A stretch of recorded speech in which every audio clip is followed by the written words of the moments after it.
जिंदगी एक पहेली। आंचल तू भी अपना सामान पैक कर ले, तू भी विमल के साथ चली जा मसूरी। उसे थोड़ा ही काम है मसूरी में, फिर दोनों घूम लेना। मीनू और सुमित, आंचल के जेठ जेठानी, भी वहाँ निक्की का एडमिशन करवा कर फ्री हो जाएंगे। फिर सब मिलकर 5-6 दिन घूम फिर आना। मुन्ना को मैं संभाल लूँगी और तुम्हारे पापा बिजनेस देख लेंगे। आंचल की सास ने बहुत ही प्यार से हक जमाते हुए आंचल से कहा। आंचल ने उनके गले में बाहें डालते हुए कहा, मम्मी आप और पापा बिल्कुल अकेले हो जाओगे। भैया भाभी और विमल का जाना तो ज़रूरी है। मेरा आप लोगों को छोड़कर जाने का मन नहीं है। मैं फिर कभी चली जाऊंगी। संध्या जी ने अब उसे थोड़ा समझाते हुए कहा, बेटा तुमने अपनी हनीमून से आते ही हमें खुशखबरी सुना दी थी। फिर प्रेगनेंसी मुश्किल होने की वजह से डॉक्टर ने तुझे बेड रेस्ट बता दिया था। मुन्ना कमज़ोर हुआ था, इसीलिए डॉक्टर ने 6 महीने तक उसका ध्यान रखने को कह दिया था। इतने समय से बिल्कुल घर में ही कैद होकर रह गई हो तुम। अब सब ठीक है तो अब तू भी थोड़े दिन घूमा, तुझे अच्छा लगेगा। आंचल के ससुर जी ने भी संध्या जी की हाँ में हाँ मिलाते हुए कहा, इसे हमारा ऑर्डर समझो और जल्दी से अपना सामान पैक करो।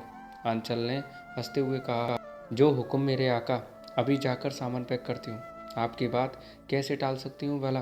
बहुत ही प्यारा सा परिवार था उनका। सास ससुर ने दोनों बहुओं को बिल्कुल बेटी बनाकर रखा हुआ था और बहुएं भी उन्हें अपने माँ बाप से भी ज़्यादा प्यार और सम्मान देती थी। अगले दिन सुबह जब विमल गाड़ी में सामान रख रहा था तो आंचल संध्या जी के गले लगकर बहुत रोई और बोली, मम्मी आपको और पापा को छोड़कर और मुन्ना को छोड़कर जाने का मन नहीं कर रहा है। संध्या जी की भी आंखें भर आईं और बोली, अब जल्दी गाड़ी में बैठ, मुझे भी रुलाएगी क्या। विमल ने गाड़ी चला दी और आंचल बहुत देर तक पीछे मुड़कर रोते हुए उन सबको देखती रही। विमल ने हंसते हुए कहा, ऐसे रो रही हो जैसे अपना मायका छोड़कर ससुराल जाते समय रोई थी। सब हंसने लगे। तभी निक्की ने कहा, चाचा चाची की पसंद का गाना चलाओ, उससे चाची का मूड ठीक होगा। ऐसे ही सब हंसते बोलते जा रहे थे पर होनी को कुछ और ही मंजूर था।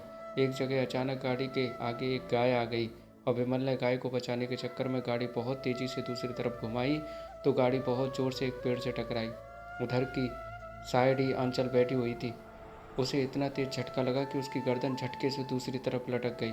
आंचल ने वही दम तोड़ दिया और सबको गंभीर चोटें आईं। आसपास वाले जल्दी से उन्हें हॉस्पिटल ले गए। कुछ दिनों के इलाज के बाद वे सब तो ठीक हो गए पर विमल की तो दुनिया ही उजड़ गई थी। आंचल के सास ससुर तो बिल्कुल गुमशुद हो गए थे। वह आंचल की मृत्यु का खुद को जिम्मेदार ठहरा रहे थे। पूरा परिवार ही सदमे में था।